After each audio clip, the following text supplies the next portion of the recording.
untuk ahlinya. Untuk ahlinya. Maksudnya ada ahli-ahli tertentu. Jadi puasa ni pun untuk puasa Ramadan dia ada membership. Kalau dia tak eligible, tak apa layak untuk membership, bukan ahlinya, maka dia tak termasuk dalam ahli untuk dia berpuasa lah. Kemudian ada duration dia, ada masa dia. Okey, terbit daripada fajar sehinggalah tenggelam matahari. Maksudnya subuh sampailah maghrib.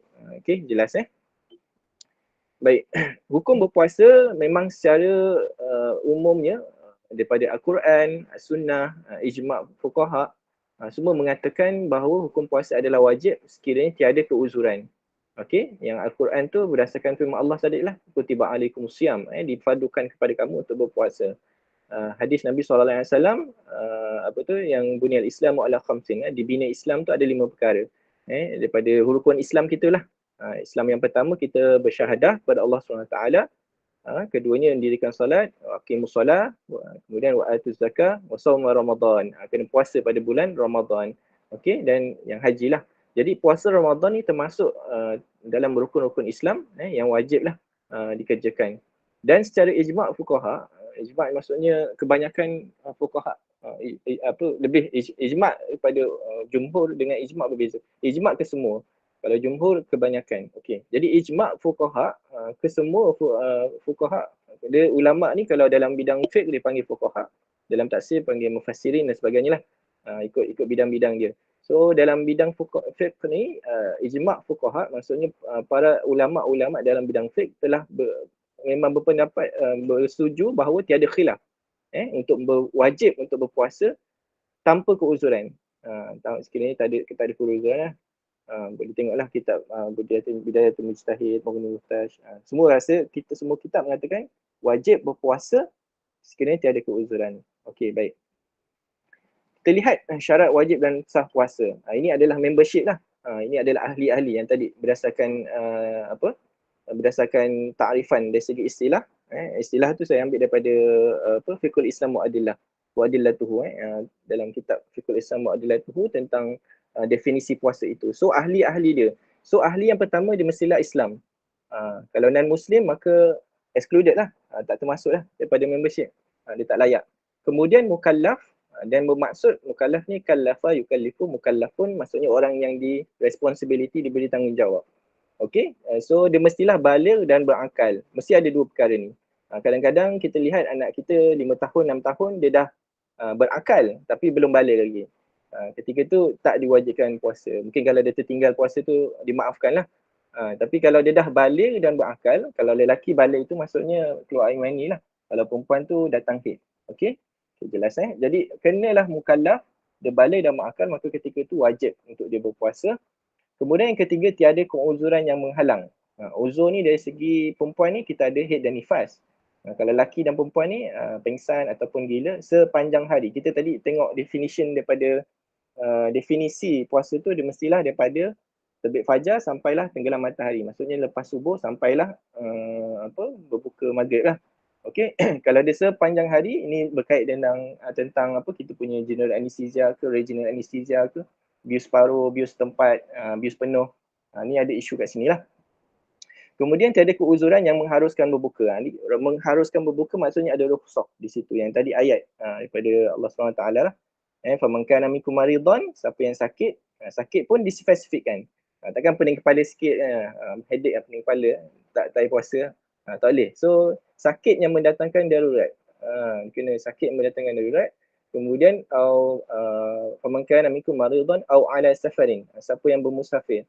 Dia bermusafir, dia travel lah di satu tempat ke satu tempat, ada rukhsah untuk dia berbuka.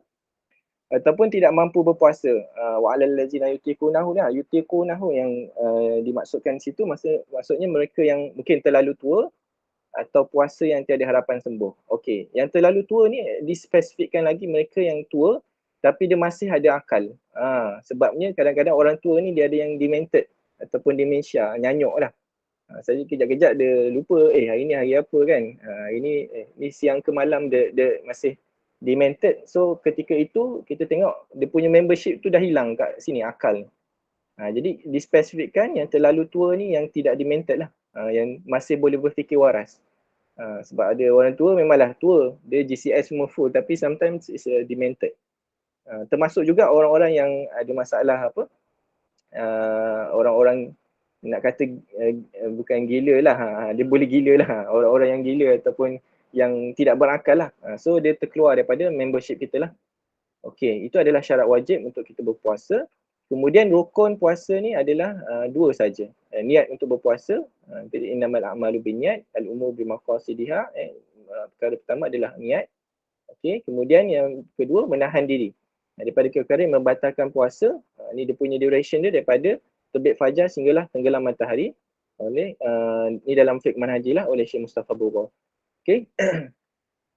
Dan kita lihat perkara-perkara yang disepakati syarak membatalkan puasa. Ni maksudnya semua sepakatlah pelbagai mazhab tentang semua. Kita ada mazhab arba'ah, mazhab yang empat yang muktabar. Kita bermula dengan al-Imam Maliki, Hanbali, datang lepas tu selepas tu ada al-Imam Syafi'i. Bijaknya Imam Syafi'i ni dia lahir daripada madrasah yang dua yang pertama tu, daripada ahli Madinah, daripada al-Imam Maliki dan juga Hanafi, madrasah ahli ra'yu.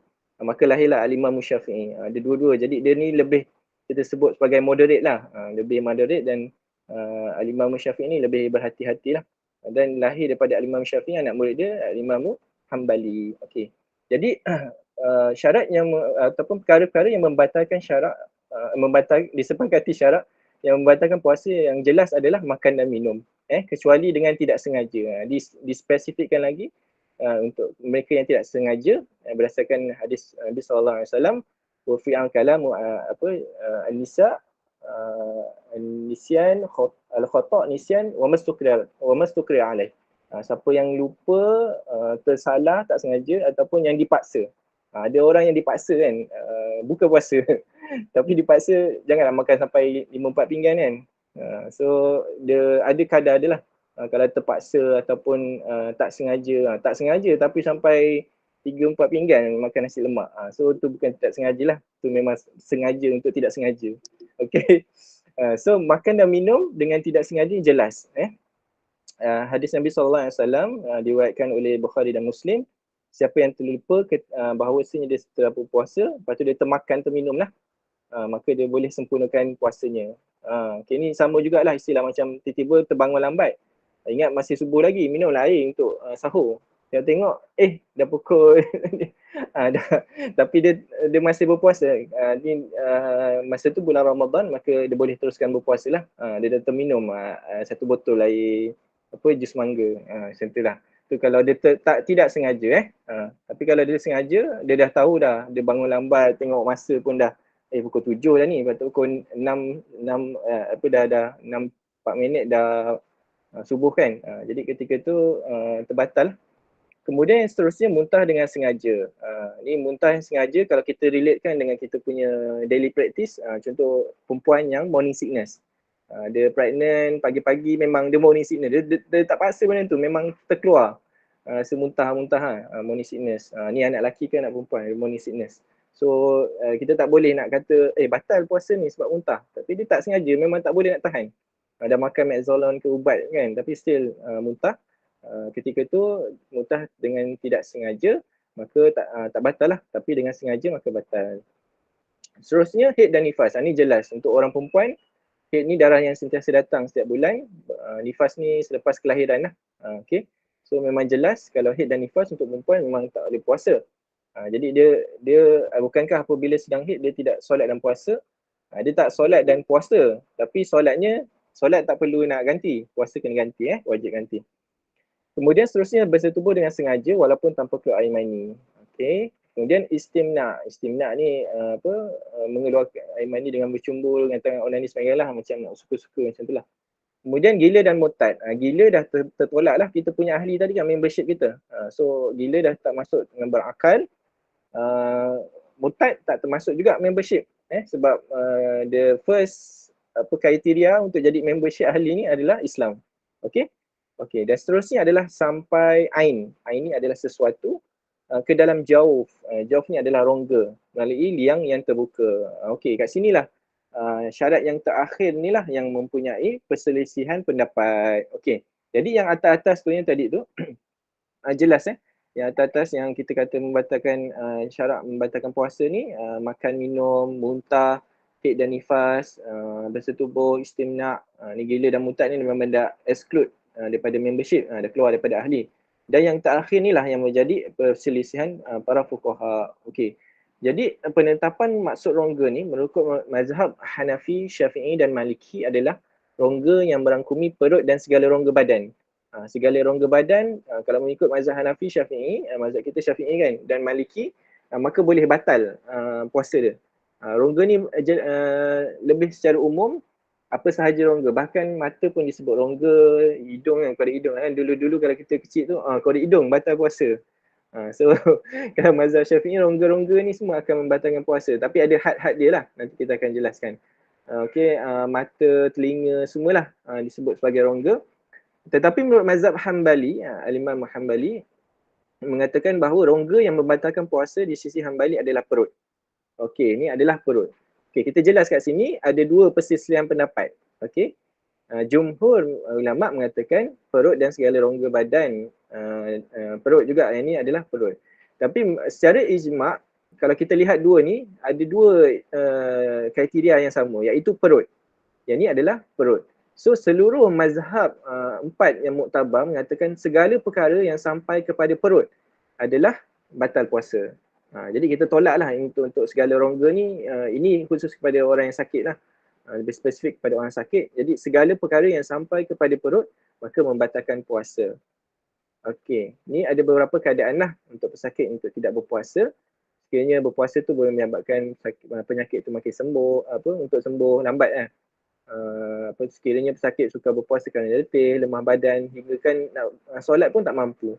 Nak solat pun tak mampu, macam mana lagi nak berpuasa lah. Kemudian pesakit terpaksa makan ubat pada waktu siang. Ni kalau memang regular lah. Tapi kita kena ada drug adjustment lah before nak masuk Ramadan.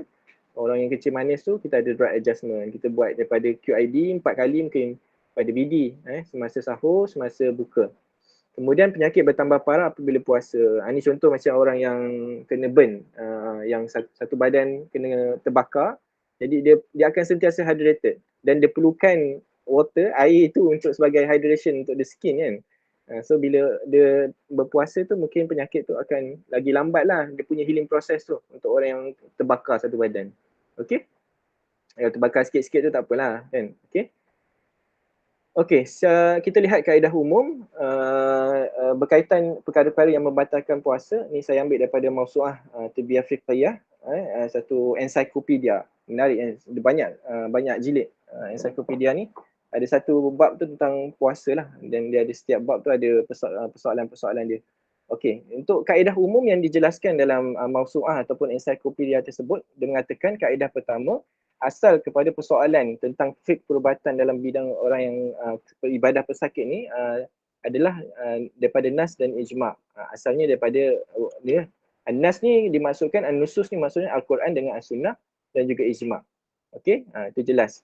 Kemudian kaedah yang kedua, tidak berlaku dalam bab puasa ialah yang sebab yang dinaskan. Sebab dalam ayat pensyariatan yang kita lihat tadi, yang awal-awal tadi tu, faman kana minkum maridan, siapa yang sakit. Sakit tu tidak dijelaskan secara terperinci apa sakit macam mana yang dimaksudkan sebagai sakit tu. Jadi para fuqaha ni datanglah dengan pelbagai ilah ataupun sebab-sebab yang tertentu untuk memberi fatwa ataupun mendatangkan hukum tentang isu tersebut.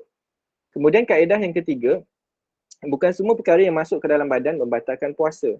Ni je contohnya macam kita sapu air sapu minyak kan. Minyak tu dia can absorb to the skin, masuk ke dalam badan. Kita rasa sejuk je bila kita pakai minyak semua kan. Tapi tak batal puasa. Dan bukan semua perkara yang keluar daripada badan membatalkan puasa. Ni macam berak kencing lah. Dia tu kata, oi kau kentut, kentut batal puasa. Tak. So bukan semua perkara yang keluar daripada badan membatalkan puasa. Kentut tak batal puasa dulu kecil-kecil cakap kentut batal puasa. So bukanlah. Okay. Kaedah yang keempat, kadang-kadang perkara yang membatalkan puasa tidak membatalkan sekiranya berkaitan dengan keadaan atau situasi yang tertentu. Ini fokus kepada orang yang sakit tadi lah. Ada keadaan atau situasi yang tertentu yang membolehkan dia untuk tidak berpuasa. Jadi kesimpulan kaedah yang dilihat dalam ensiklopedia, saya cuba tengok dalam ensiklopedia ataupun buku tu. kesimpulan kaedah yang dinyatakan adalah sampai sesuatu makanan atau darah. Ni pun ada isu juga. Ada orang kata darah ni bukan makanan. Tapi darah ni kan ada apa yang kita makan tu akan jadi darah daging kita kan. So kalau ikut Mausu'ah Fiqhiyah Tibiah ni dalam satu ensiklopedia Fiqhul Batan ni dikatakan darah is part of the makanan, satu bentuk makanan. Kan kita ada cerita Dracula kan. Dracula tu dia makan darah. So sama jugalah konsep macam makanan, darah ni termasuk dalam makanan. Ni ada isu yang blood donation lah. Okay. Seumpamanya yang bersifat makanan dan minuman sampai ke dalam perut. Ni kita jelas secara ijma' semua mazhab mengatakan segala perkara yang sampai ke dalam perut maka batallah puasanya. Okay. Itu yang pertama. Kesimpulan kaedah yang kedua, ni saya bagi konsep je, prinsipal. Okay. Kod mana pun dia kona mana pun dia boleh pehel lah, maksudnya apa dia punya dia punya natijah dia. Kemudian yang keduanya sesuatu yang dapat menambahkan kekuatan badan. Ni yang perkara yang membatalkan puasa yang kedua, kesimpulan kaedah dia mana-mana yang menambahkan kekuatan badan. Sebab itulah kalau kita berpuasa makruh untuk kita kerap mandi, sikit-sikit mandi, setiap sejam mandi kan, makruh. Dia boleh menambahkan kekuatan badan. Tapi sekarang musim panas kan, mandi sekali-sekala tak apalah, tapi janganlah kerap. Okay. Yang ketiganya jelas perkara yang membawa rangsangan nafsu syahwat bagi orang yang berpuasa. Okay, ni yang jelas lah. Suami isteri, apa-apa yang berkaitan dengan syahwat ni lebih faham lah. Okay, jadi kesimpulan kaedah ni yang jelas yang saya ambil daripada Mausu'ah Fiqhiyah Tibiah tu adalah yang pertama adalah perut, sampai kepada perut, bersifat makanan dan minuman. Yang keduanya menambah kekuatan. Yang ketiganya adalah nafsu syahwat. Okay, dalam buku yang ni pun tadi kita daripada kebanyakan persoalan ni saya ambil daripada buku saya lah, Q&A Fiqhul Batan. Dan ada juga dalam Gigi Anakku Sihat ni tentang rongga. Ini lebih kepada prosedur tentang cabut gigi kan, berkaitan gigi lah. Okay. So rongga mulut ni kita ada sampai level dia. Okay. Kita ada sebut sebagai had zahir dan had batin. Okay. Senang nak ingat adalah huruf-huruf izhar halqi lah. Hamzah, ha, ain, ha, rin, kha. Okay. Bila mana sampai kepada had zahir sahaja maka tidak membatalkan puasa. Contoh kita komo-komo kan. Air tu takkan terus kepada had batin. So bila cross this is the barrier lah. So kalau cross the had batin maka batallah puasa. Okay. Ni konsep untuk yang lebih kepada prosedur-prosedur gigi dan sebagainya lah. Okay. Ingat had zahir dan had batin. Alright. So from anatomical view, okay. In our pharynx ni we have 3 parts of pharynx. So daripada hidung, nasal, kita panggil nasopharynx. Kalau daripada mulut, oral, kita panggil oropharynx. Yang bawah daripada vocal cord, we call as a hypopharynx. So bila mana dia sampai ke hypopharynx, had batin, maka batal lah puasa tersebut.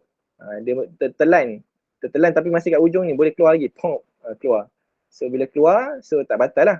Tapi dia dah tertelan, ni sengaja telan dah sampai ke lebih kepada had batin, maka batal lah puasa. Okey, kita spesifikkan lagi, kita zoom in lagi. Okey, kita ada nasopharynx, oropharynx and hypopharynx. So ini adalah had batin yang kita kata batal puasa. Okey, dekat kawasan sini dia ada 2 tempat, ada trachea and esophagus. Benda yang masuk ke dalam perut adalah esophagus. Mana yang masuk ke paru-paru adalah trachea. Okay, kita sebut sebagai trachea lah. Okay. Okay. So, kalau kita masuk sesuatu terus kepada perut, so dia mesti melalui esophagus. Dia takkan melalui trachea pergi ke masuk perut. Melainkan ada fistula lah. Fistula ni macam ada connection. Macam ada connection antara esophagus dengan trachea. Tapi itu rare lah ataupun jarang-jarang berlaku. Tetapi pemakanan yang terus kepada perut adalah esophagus. So tadi kita kesimpulan kaedah kita apa-apa yang sampai kepada perut. Okay, faham konsep dia? Melepasi had batin, okay, spesifik lagi dia ada esophagus dan trachea. Okay, so kita zoom in lagi. Okay, kita ada depan ni adalah trachea, ni sebut ni warna hijau ni, is a trachea. Belakang kepada trachea ni adalah esophagus. Okay, trachea dengan esophagus. Kemudian kalau kita lihat, kalau hidung ni, air ni, udara akan masuk ke trachea, dia pergi ke paru-paru. Okay. Kalau makanan dia akan masuk daripada mulut, dia akan cross. Dia ada protective mechanism, dia akan cross, dia akan tutup ni, valvula ni akan tutup untuk makanan tu masuk ke esophagus sampai kepada stomach atau perut. Jelas tadi kita dah jelas adanya had zahir dan had batin. Had zahir, had batin. Bawah pada had batin ni kita ada dua connection. Ada apa tu kita panggil pathway lah. Ada dua jalan. Satu pergi ke perut, satu pergi ke paru-paru. Okay. So kalau kita lihat trachea ni akan ke paru-paru, esophagus ni akan pergi ke perut. Dan kita faham kesimpulan kaedah menurut ke semua mazhab. Ke semua mazhab, Syafi'i, Hanafi, Maliki, Hambali, semua benda yang sampai kepada perut akan membatalkan puasa. Jelas Baik, kita terus kepada persoalan yang telah diajukan oleh Faris lah bagi kepada saya beberapa persoalan. Okay, kita dah faham tadi kita punya prinsipal ataupun konsep. Jadi kita cuba nak ni konsep amali lah, practical. How we practice kita punya konsep tu. Okay, yang pertama, IV drip. Adakah membatalkan puasa? Perkara yang memberikan tenaga seperti dextrose 5%, dextrose 10%, normal saline, bagaimana pula dengan flushing. Flushing pun sama juga, normal saline semasa resuscitation atau semasa nak flush ubat. So kalau doktor tu dia akan bagi drip lah kalau patient datang. Okay, so kita dah tahu kesimpulan kaedah kita, sesuatu bentuk makanan atau darah atau yang bersifat makan minuman sampai kepada perut. Okay, dan yang keduanya kekuatan badan. Jadi kalau ikut persoalan yang diajukan tu, maka dia hanya berkitaran tentang dua perkara ni. So kita kena faham, adakah benda tu bersifat makanan atau minuman? Okay, yang kedua, adakah ia menambahkan kekuatan badan? Okay, kita back to the question. Okay, pertama, perkara yang memberikan tenaga seperti dextrose. Dextrose ni adalah glukos. So membawa maksud makanan. So automatic. Berdasarkan kita punya prinsipal, so batal puasa. So dextrose 10, okay. Bagaimana pula dengan normal saline? Normal saline ni dia ada sodium dengan chloride. Okay, sodium dengan chloride sahaja dalam normal saline tu. So adakah ia membawa maksud makanan dan minuman? Okay, mungkin kita kata tidak. Okay, kita kata yang pertama ni dia tidak bersifat makanan dan minuman. Okey, dia jadi normal saline tu terus kepada persoalan yang kedua. Adakah ia menambahkan kekuatan badan? Okey, kalau kita lihat normal saline, kalau just 1 pint tu tidak memberikan kekuatan. Tapi kalau dah masuk sampai 3-4 liter, so dia memang akan memberikan kekuatan badan. So it depends on the how quantity ataupun how much you are giving to the patient. Berapa banyak bagi kepada patient, kepada pesakit. Kalau normal saline just sikit saja, mungkin dalam 10 cc ke atau macam 1 drip tu pun for me is just 1 drip saja. Kalau dia dah masuk dah second drip, 3 drip, drip ni maksudnya botol lah. Ada 3-4 botol, sampailah 6 botol. 6 botol tu dah 3 liter dah masuk dalam badan. Maka ketika itu dia jatuh kepada persoalan atau kesimpulan kaedah kita yang kedua, ia menambahkan kekuatan badan. Saya rasa kena jelas ini sebab banyak juga orang tanya setiap kali waktu puasa ada persoalan yang sama juga. Adakah drip membatalkan puasa? Okay. So kalau dia ada something related to makanan dan minuman, ada dextrose sama juga kalau dekat ICU tu TPN lah, total parenteral nutrition. Kat dalam tu ada glukos, ada air, ada macam-macam elemen iron dan sebagainya. Maka ketika tu batal lah puasanya. Okay, jelas Itu soalan yang pertama. Baik, soalan yang kedua, tracheostomy, long standing tube. Ni persoalan yang jarang-jarang orang tanyalah sebabnya hanya biasanya doktor lah yang akan melihat tracheostomy tube ni. Adakah sama dengan hukum rongga terbuka seperti mulut? Jika memasukkan suction ke tracheostomy tube, adakah batal puasa? Jika menukar tube tracheostomy baru, adakah batal puasa? Okey, ni tube tracheostomy. Kalau yang bukan bidang perubatan, nak tahu apa itu tube tracheostomy. Okey, tube tracheostomy ni ada satu connection. Kita daripada luar, mungkin pesakit ada masalah di upper airway lah, daripada level yang had zahir, had batin kita tu. Had zahir dia ada masalah, jadi dia perlukan satu mekanisme untuk bypass kepada had batin. Jadi adanya konsep tracheostomy ni lah. So untuk orang yang suka bernafas kan, dia boleh direct kepada paru-paru. Kalau kita lihat tadi daripada mulut ada trachea tu kan. So trachea tu direct kepada paru-paru. Ini kalau sambung kepada mesin oksigen. Kalau yang ni mungkin pesakit dah balik rumah lah. Kita hanya letak macam ni. Hanya letak macam ni sebagai apa inner cannula dan sebagainya lah. Okay. So kalau kita lihat kita dah melepasi had batin. Ya betul, melepasi had batin. Okay. Tapi kita kena lebih spesifik, adakah dia sampai kepada perut? Okay, kita ada esophagus kat bawah ni dan kita ada trachea kat sini. The trachea yang kita tengok gambar sebelum ni, trachea akan terus kepada paru-paru. Esophagus akan terus kepada stomach. Okey, kalau kita tanya baliklah, trachea ni, tracheostomy ni dekat trachea, nama pun tracheostomy. So dia menghasilkan satu lubang dekat trachea saja. So dia akan direct kepada paru-paru. Dia tidak melepasi kepada esophagus lah. So kalau kita buat tukar tracheostomy tube ni, kita pasang inner cannula, kita buat suction. So it directs to the lung, dia pergi ke paru-paru. Dia tidak pergi kepada stomach lah, perut lah.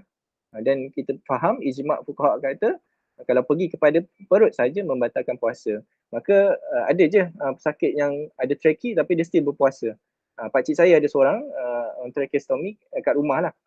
So every 2 weekly dia akan tukar trachea lah. Dia masih masih on trachea tapi dia still berpuasa, alhamdulillah masih berpuasa. Jadi kadang-kadang orang yang ada tracheostomy tube ni dia senang untuk keluarkan lendiran atau cecair, dia senang untuk secretion air itulah.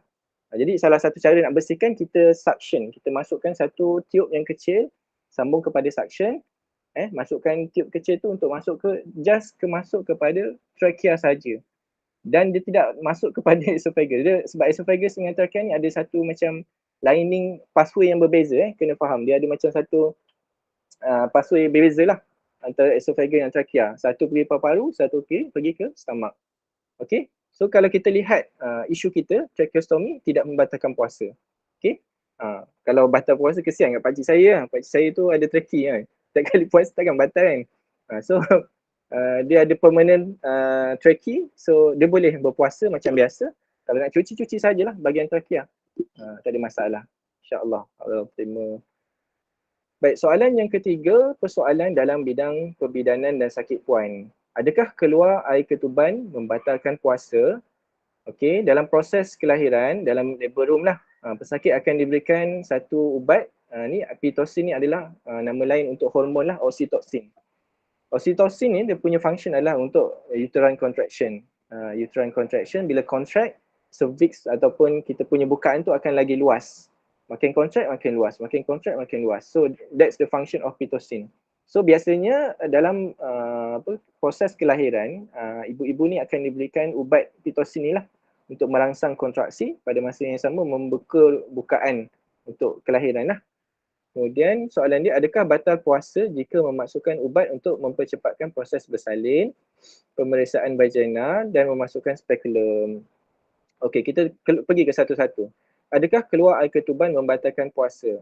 Okey, so kita tahu konsep ataupun syarat yang ketiga ni, tiada keuzuran yang menghalangkan haid dan yang menghalang, iaitu kalau perempuan haid dan nifas.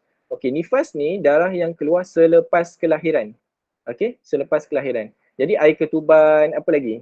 Show kan, selalu orang sebut show kan. Still tidak menghilangkan tanggungjawab kita untuk solat. Sebab tu kalau mampu untuk solat ketika mana di labor room, masa tu tengah contraction kuat kan. Kalau boleh solat, solat. Kalau tak boleh tak apa. Satu rukhsah lah untuk kita sebab tengah dalam keadaan proses yang tak sesuai lah, kotor dan sebagainya kan. Jadi qada je lah bila mana dah habis nifas. So kalau air ketuban adakah membatalkan puasa? Maka kita lihat ni adalah hanya syarat wajib adalah nifas saja. Jadi air ketuban dia masih boleh teruskan untuk dia berpuasa. Okey.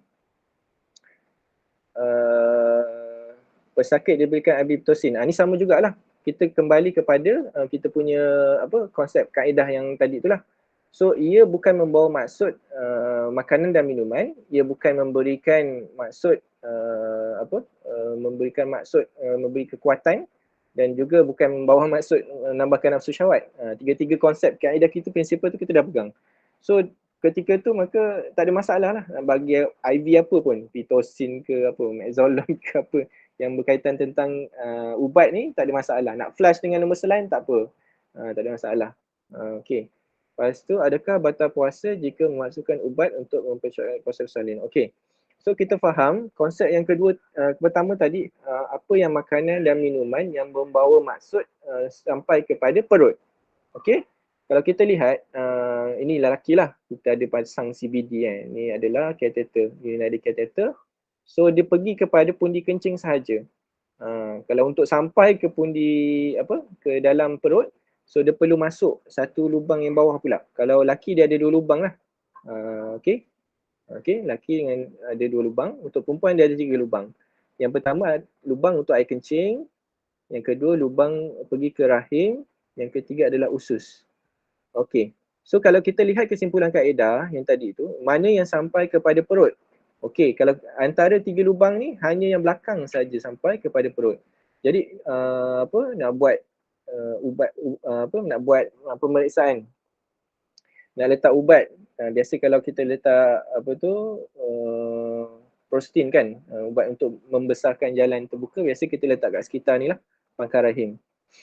So ketika ni tak ada maksud, membawa maksud makanan dan minuman, ini adalah ubat. Okey, pada yang sama dia tidak membawa maksud sampai kepada perut. Okey, maka ketika tu tidak batal lah puasa dia. Jadi nak buat speculum ke vagina ke, even nak masuk suppository drug pun, okey, kat sini kat bawah kita ni ada satu kita panggil pectinate line. So dia ada level, bila mana kita masuk ubat tu direct kepada sistemik. Dia tak perlu nak masuk pergi ke perut. Dia tak ada first pass metabolism, absorption, semua proses-proses dalam pharmacodynamic tu tak ada. So dia akan direct kepada systemic punya circulation, systemic. Maksudnya salur darah yang terutama lah. Jadi kalau masuk ubat sekitar ni pun tidak membatalkan puasa. Kalau kita buat speculum pun tak batalkan puasa. Kalau kita masukkan yang ni, IUCD, yang untuk pencegahan, untuk pencegah kehamilan, dia akan masuk kepada uterus ni, kat hujung ni, kat fundus dia. Okey, so ketika tu pun tak batal puasa sebab dia tak ada maksud makanan dan minuman, yang kedua tak tambah tenaga dan dia tak direct terus kepada perut. Okey, jelas Okey, ini dalam buku banyaklah prosedur-prosedur yang berkaitan. Okey. Prosedur-prosedur yang berkaitan ni tidak membatalkan puasa sebabnya tidak diyakini sambung kepada rongga perut dan tidak membawa maksud persetubuhan. Dan kalau masuk urinary catheter pun sama jugalah. Kita dah jelas dah tadi. Okey. Okey, kita terus kepada persoalan yang seterusnya. Okey, haid yang tidak teratur, seorang wanita mengalami haid 4 ke 5 hari. Kemudian tak ada haid. Kemudian datang balik haid selepas 3 hari. Maksudnya dia suci, mungkin dia kata suci lah 3 hari, kemudian datang balik. Bagaimana status wanita ini, puasa wanita ini? Okey, kemudian kebiasaannya seorang wanita mengalami haid 7 hari, tapi selepas memakai IUCD, dia mengalami pendahan tempoh yang lebih lama, adakah dikira haid atau istihadah? Okey, baik. Untuk menjawab persoalan ni, kita kena faham apa itu darah haid dan apa itu darah istihadah. Okey, darah haid ni dari segi bahasa adalah satu yang mengalir atau yang keluar. Okey, kita ada masa lagi tak Faris? Masa ada lagi tak? Okay. Kita masih ada lagi masa. Tak habis lagi kita ni. Okey.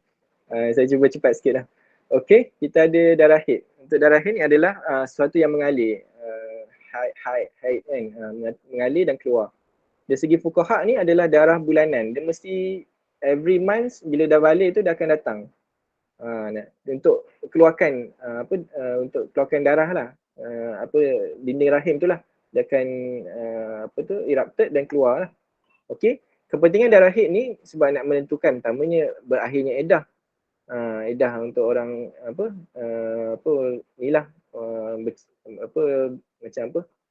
orang yang sama ada cerai mati ataupun cerai hidup ke, so ada edah kat situ.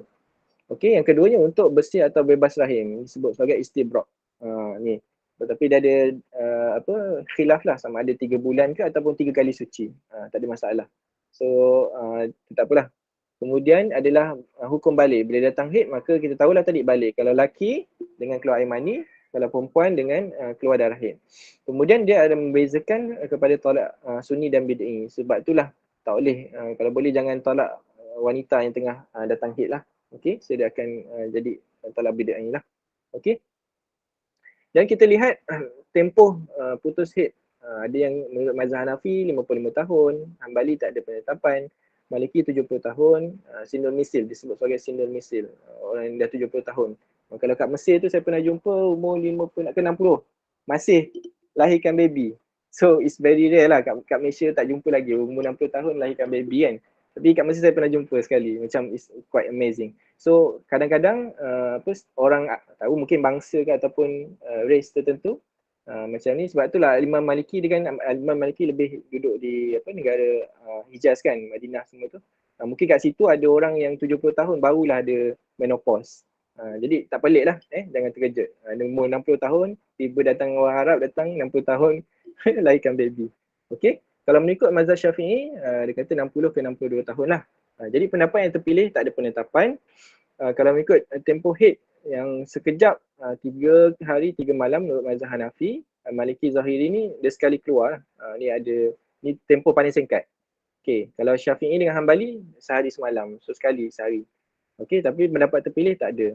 Okay, yang tadi isu persoalan tadi tempoh paling lama. Okay, kalau tempoh paling lama kita ada menurut jumhur adalah 15 hari. Kalau jumhur mengatakan minimum suci adalah 15 hari. Jadi dalam tempoh sebulan secara umum adalah 30 hari. Jadi 15, the balance adalah 15 suci, 15 datang haid. Jadi haid yang keluar ni mestilah ada dia punya kriteria dia. Mesti pekat, dia rasa panas, orang perempuan faham lah. Dia akan keluar slow, dia slowing, oozing, slow. Lepas tu dia bau busuk yang tertentu. Lepas tu dia mestilah pekat lah. Ikut ijma' fuqaha, hadis dirapatkan oleh Abu Daud dengan An-Nasa'i, dia mestilah warna dia pekat. Okey, kita faham tempoh-tempoh ni adalah tempoh yang penting untuk seorang wanita. Wanita yang normal dia memang akan datang haid setiap bulan. Dia ada tempoh untuk menstruation, dan dia ada follicular phase. Kat sini ovulation berlaku lah. Kalau ada sperm, so dia akan kat sini dia akan terus hormon progesteron tu akan meningkat untuk memberikan masa memberikan rahim lah. Fi qararin makin. Qararin makin dalam Al-Quran, fi qararin makin. Satu tempat yang kukuh, makin. Tempat yang kukuh tu adalah rahim lah. Manusia tu ditetapkan tempat yang kukuh iaitu ketika ni lah. Bila berlaku fertilization, berlaku dia dah keluar telur ni kan. Dia akan berlaku fertilization kalau lelaki dengan perempuan, sperm dengan ovum. So ketika itulah progesteron akan increase untuk memberi masa untuk baby tu bertempel lah. Okay, kat sini. Okay, tempoh yang paling lama adalah 15 hari. Kita faham? Ambil je. Tempoh yang lama 15 hari, tempoh yang suci maksimum adalah 15 hari. Okay. Ini adalah cycle sahajalah. Okay, untuk darah istihadah, dari segi bahasa, lughatan adalah wanita yang mengalir darah pada hari-hari yang tidak maklum. Ini maksudnya darah haid maklum kan? So yang tak maklum adalah darah istihadah. Okay. Dari segi fuqaha, darah yang keluar dari faraj wanita bukan haid dan nifas. Ada dan haid dan nifas. Okay, kita faham haid datang bulan-bulan normal, nifas ni datang selepas bersalin. So other than that, selain daripada dua darah ni adalah istihadah. Jadi perempuan senang je, ada 3 darah je. Darah haid, darah nifas, darah istihadah. Dan darah istihadah ni dia spesifik lah. Waktunya tak dimaklumi, terkeluar dari tempoh haid paling panjang. So after 15 days, selepas 15 hari adalah istihadah. Lepas tu dia kadang merah, halus, dia bau dia pun tak bau macam darah haid. Lepas tu mungkin berpunca daripada rahim ataupun masalah-masalah lain lah. Kalau orang perempuan after 30 darah keluar kita panggil AOB, abnormal uterine bleeding, AOB. So kita takut ada fibroid lah sebagainya lah. Okay. Dan selalunya darah itu adalah kita sebut kalau Al-Imam Syafi'i dia ada istilah damul sahih, damul fasad. Samalah damul fasad ni maksudnya darah istihadah yang darah penyakit. Okay. Okey, dia ada beberapa bentuk warna lah. Ini darah haid. So yang terakhir dia akan putih macam kertas ni. Selagi tak putih ni maka ketika tu tak suci lagi. Kena masih tak boleh puasa lah. Kalau dah putih macam darah macam kertas ni putih. So ketika itulah kena wajib mandi. Mandi wajib puasa. Untuk darah istihadah, okey. Dia tak ada yang macam mana? Darah dia kalau tengok secara jelas dia ada satu keadaan memang sangat berbeza lah darah haid dengan istihadah ni. Dan biasanya darah dia halus dan tidak berbau. Kalau darah haid ni ada bau sikit lah. Perempuan akan lebih tahu lah, orang perempuan. Lelaki ni dia tak jarang-jarang berbau benda tu kan. Tapi tak ada masalah. Kita kena, it's just a part of the knowledge lah, ilmu. So perempuan kalau istihadah biasanya dia tidak berbau lah. Dan kalau haid dia akan bau sikit dan biasa dia nampak macam heavy sikit. Okay. Jadi kalau kita lihat maksimum dan minimum berdasarkan soalan tadi tu lah. So kita jelas adalah 15 hari. So contoh dia datang haid 4 ke 5 hari. Kemudian rasa dah suci dah. Dia tiba datang lagi. Tapi it's within 15 days masih dikira darah haid. Okay, ni banyak kontroversi dekat situ lah. Tapi untuk menentukan adakah darah haid ataupun tidak, perempuan ni kena faham, dia kena ambil darah tu untuk dia tahu. Sebab tu kena ada perincian apa beza darah haid dengan darah nifas. Darah istihadah. Okay. Hitam, padat, berbau busuk, cair, tidak bergumpal. Kalau istihadah, merah, tidak berbau, gumpal. So kalau tempoh suci dia, tiba-tiba datang darah, masih dalam 15 days, dalam 15 hari, dia kena teliti darah tu. Boleh jadi darah tu darah haid, boleh jadi darah tu darah istihadah. Jadi dia kena berdasarkan individu tersebut lah. Saya tak boleh pukul rata. Okay, within 15 days, dia masih tempoh haid. Tak tentu. Ada orang berbeza, ada perempuan juga lain berbeza. Macam tadi lah, biasa orang 60 tahun tak bersalin kan. Tapi ada juga. So, it depends. So kalau selepas dia suci tu, dia 4-5 hari dia dah datang dah haid, kemudian dia suci, tiba-tiba datang darah. So dia kena teliti benda tu, adakah darah tu darah haid atau darah istihadah. Kalau dia yakin itulah darah haid dan masih dalam tempoh 15 hari, maka dia kena, tak boleh puasa lah. Tapi kalau dia yakin benda tu adalah darah istihadah, dia hanya cuci saja, dan dia boleh berpuasa macam biasa. Allah alam. Okey, seterusnya. Seorang pesakit mengalami muntah darah dan najis berwarna gelap. Pesakit disyaki mengalami pendarahan dalam saluran makanan. Dicadang untuk menjalani prosedur endoskop OGDS dan kolonoskopi. So kalau yang bukan bidang perubatan tu, OGDS dia masuk teropong kamera melalui mulut. Kalau kolonoskopi daripada lubang dubur untuk masukkan kamera lah untuk tengok ada lapisan ada pendarahan kat mana-mana lah. Okey. Okey, kita dah jelas tadi. Ada had zahir, had batin. Lepas tu kita jelas juga adanya esophagus, ada trachea. So kalau OGDS daripada mulut, dia memang akan pergi ke stomach. So automatik lah, batal lah puasa dia. Okey. So kalau untuk yang kolonoskopi, dia juga dia akan pergi, tapi biasanya dia akan pergi ke ni lah, kolon tu lah. Cumanya kena jelas sikit. Kadang-kala kedua-duanya akan direct kepada stomach. Okay, cuma kolonos tu mungkin kepada large intestine, large dengan small intestine. Dia ada usus besar, usus kecil. Okay, tapi kita risau sebelum nak masuk kolonoskopi tu, dia ada satu ubat lah, kita panggil barium, untuk mencucikan cuci dalam perut, dalam usus tu, supaya clear lah. Kalau tak nanti masuk kamera penuh dengan tahi lah apa semua kan. So satu ubat yang dia minum memang sangat banyak, barium enema tu, untuk cuci kita punya usus. Jadi cucian tu lah yang mengganggu, yang kita rasa takut ada beberapa elektrolit dan sebagainya meresap pergi kepada perut. Jadi kalau orang yang tanya saya berkaitan OGDS dengan kolonoskopi, memang batal, kalau saya batal puasanya. Okey. Dan kena gantilah hari yang lain. Kalau kadang-kadang nak buat prosedur OGDS ni kadang dia buat masa daycare.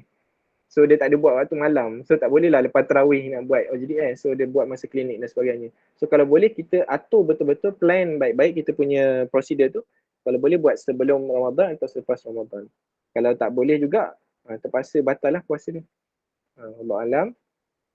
Kemudian soalan yang kelima, adakah batal puasa memasukkan CBD tu kencing? Ini tadi kita dah jelaskan. Pendema dan menerima darah, okey, ini kita akan spesifikkan. Lepas tu yang per rectum ni samalah, kita dah jelaskan. Okey, rice tube ni hidung sampai ke mulut sehingga ke dalam mulut. Ni rice tube dia akan direct terus kepada stomach. Sama juga. Okey. Biasa masuk rice tube ni untuk masuk makanan. So biasanya batal lah. Okey. Okey, darah. Darah ni ada spesifik ataupun kita lebih teliti sikit. okey, dia ada dua keadaan. Sama ada dia tu adalah penderma darah. There is a donor ataupun recipient, penderma atau penerima darah. Okey. Kalau dia adalah penderma darah, dia bagi darah. Sama juga konsep macam kita ambil darah lah. Okey, dia keluarkan darah. Maka ketika tu tidak batal puasa. Sebabnya berdasarkan hadis Nabi sallallahu alaihi wasallam diriwayatkan oleh Imam Tirmizi, biasanya hadis ni hasan sahih. Tiga perkara yang tidak membatalkan puasa iaitu berbekam, muntah dan memimpi sehingga keluar air mani. Ini tak sengaja lah. Muntah pun tak sengaja. Dan berbekam ni lah dikaitkan dengan konsep blood donation lah. Kita bagi darah. Kita ambil darah. So berbekam. Okey, untuk yang menerima darah, okey, batal sebab tadi kita dah bagi konsep kaedah kan. Mana-mana yang bersifat makanan, minuman ataupun darah yang sampai kepada perut. So darah tersebut dikira sebagai makanan. Saya tahu ada kontroversi kat sini lah. Tapi memang kalau kita tak bawa kepada konsep kaedah yang tadi, Nabil, konsep kaedah yang tadi, okey, so darah juga sebenarnya boleh menambahkan kekuatan untuk orang-orang yang berpuasa. Ketika tu kalau dia ialah buat operation kan, kena ni lah, batal lah puasa dia sebab dia masuk darah atau sebab dia bersifat makanan. Walaupun dia tak sampai ke dalam perut. Wallahu alam. Saya rasa cukup sekadar tu dulu. Terima kasih. Assalamualaikum warahmatullahi wabarakatuh. Kembali pada Faris. Terima kasih kepada Dr. Rafiki atas perkongsian berkenaan dengan perubatan dan puasa sementara tadi. Jadi kita akan masuk kepada sesi yang terakhir iaitu sesi Q&A daripada audiens. Jadi sesiapa yang ingin bertanya soalan boleh buka mikrofon dan bertanya ataupun boleh menulis di dalam ruangan komen. Assalamualaikum warahmatullahi wabarakatuh. Dengar ke? Dengar? Assalamualaikum. Dengar. Terima kasih banyak atas perkongsian Dr. Ustaz berkenaan dengan perkara yang membatalkan puasa dari segi perubatan. Anda ada soalan berkenaan dengan perut tu. Adakah memang kita kata sepakat ulama berkenaan dengan perut ataupun sebenarnya khilaf? Maknanya yang membatalkan puasa tu bukan sekadar perut saja, tapi kalau usus, vagina, dubur pun dikira membatalkan puasa juga. Maknanya bukan sekadar perut saja. Minta pencerahan Ustaz Doktor. Terima kasih. Baik, terima kasih kepada saudara yang bertanya. Kalau ikutkan dalam kitab ni lah, Mawsu'ah Tibiah Fiqhiyah wa Nawazil Asriyah ni, ensiklopedia yang saya cakap tadi, dia spesifik hanya kepada perut. So perut tu masuk perut lah. Kalau disebut dalam tu dia sebagai, sekejap saya tengok balik.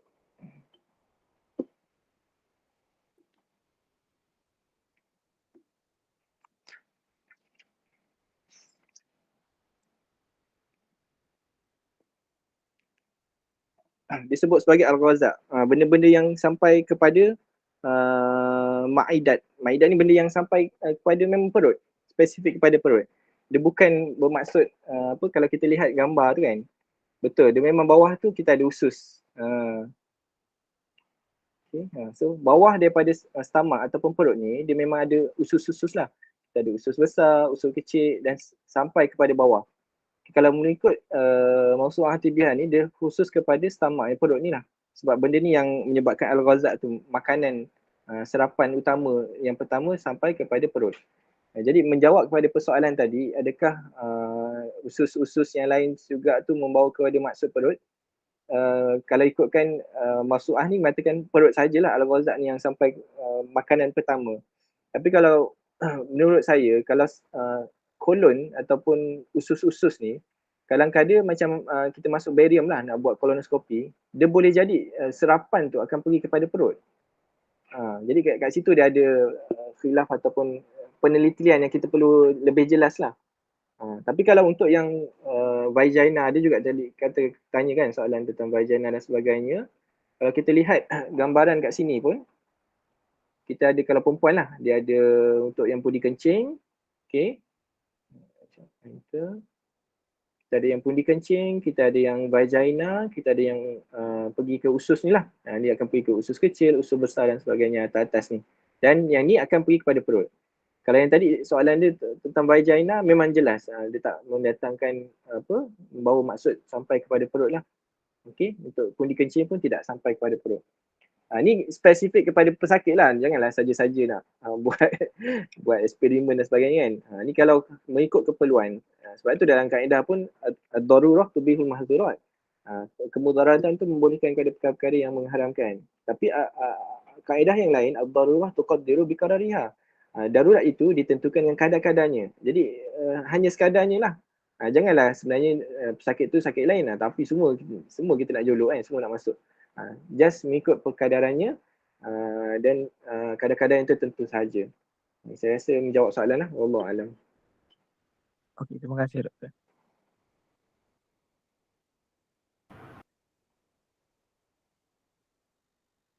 Terima kasih kepada Dr. Qayyum atas pertanyaan sebentar tadi.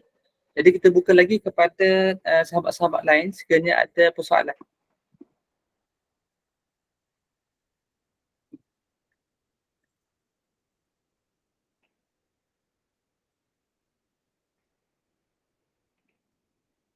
Ada satu soalan daripada sahabat kita. Dia bertanya berkenaan dengan fiqh perubatan, berkenaan dengan kaedah solat bagi pesakit yang lumpuh di ruang. Adakah dibenarkan tanpa wuduk ataupun tayamum? Macam mana doktor? Oh ni masuk solat pula. Okey baik, tak apa, tak ada masalah. Untuk yang solat ni memang syarat utama adalah wuduk. Dan ganti kepada wuduk adalah tayamum. Tayamum ni muka dan tangan sahaja. Dan tayamum ni hanya gantikan satu fardu wuduk sahaja. Maksudnya bila dia solat maghrib kena satu tayamum, solat isyak kena satu tayamum. Dan ketika mana tempoh tayamum tu dia boleh buat perkara-perkara sunat berapa banyak pun tak kisah. Tapi untuk perkara fardu hanya sekali sahaja. Okey. Dan dia kata kalau contoh tak boleh nak apa tadi Faris, dia tak boleh nak gunakan wuduk dan tayamum. Betul, dia lumpuh, kemudian dia tak ada kemampuan nak gunakan tayamum. Tak ada ahli keluarga ke yang boleh tolong untuk mewudukkan? Kena spesifik sikit. Kalau ada ahli keluarga yang boleh mewudukkan, itu yang lebih afdal lah. Diwudukkan pesakit. Sebabnya pesakit di GCS masih full, dia masih tahap kesedaran dia masih okey. So ketika tu konsep mukallaf ataupun taklifan dia tu tak terangkat lagi. Jadi dia kena puasa.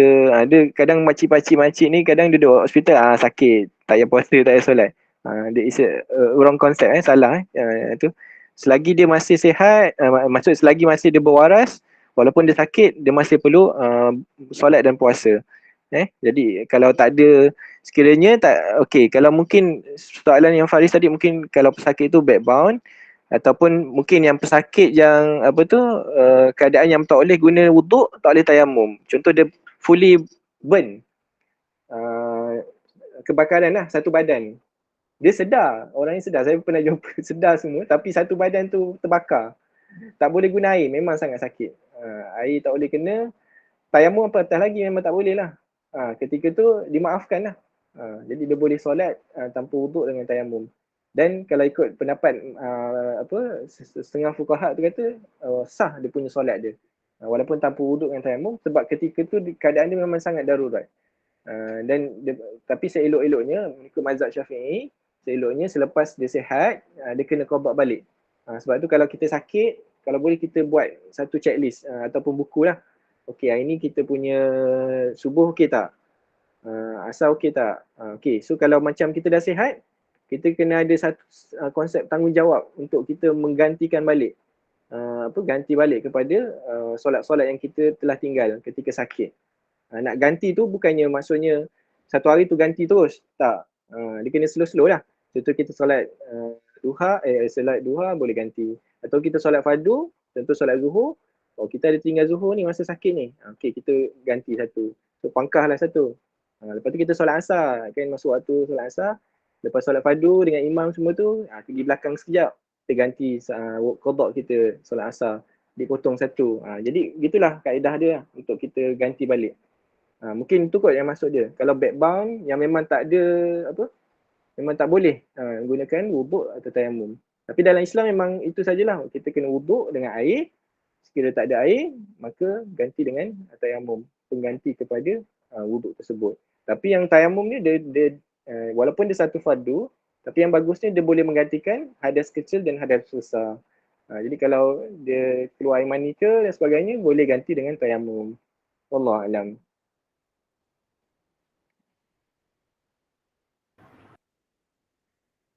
Terima kasih kepada Dr. Rafiki.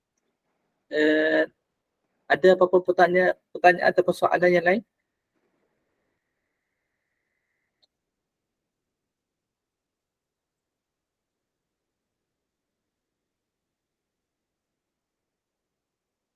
Jika dah tak ada, saya jemput Dr. Rafiki untuk khulasahkan atau kesimpulan katakanlah penutup sebelum kita tutup majlis kita pada pagi ini, insyaAllah. Baik, terima kasih kepada Faris. Untuk kesimpulannya, kita kembalilah kepada konsep ataupun yang cuba dibawakanlah oleh satu mausu'ah fikih atibiah ni, yang saya rasa boleh diguna pakailah untuk pesakit.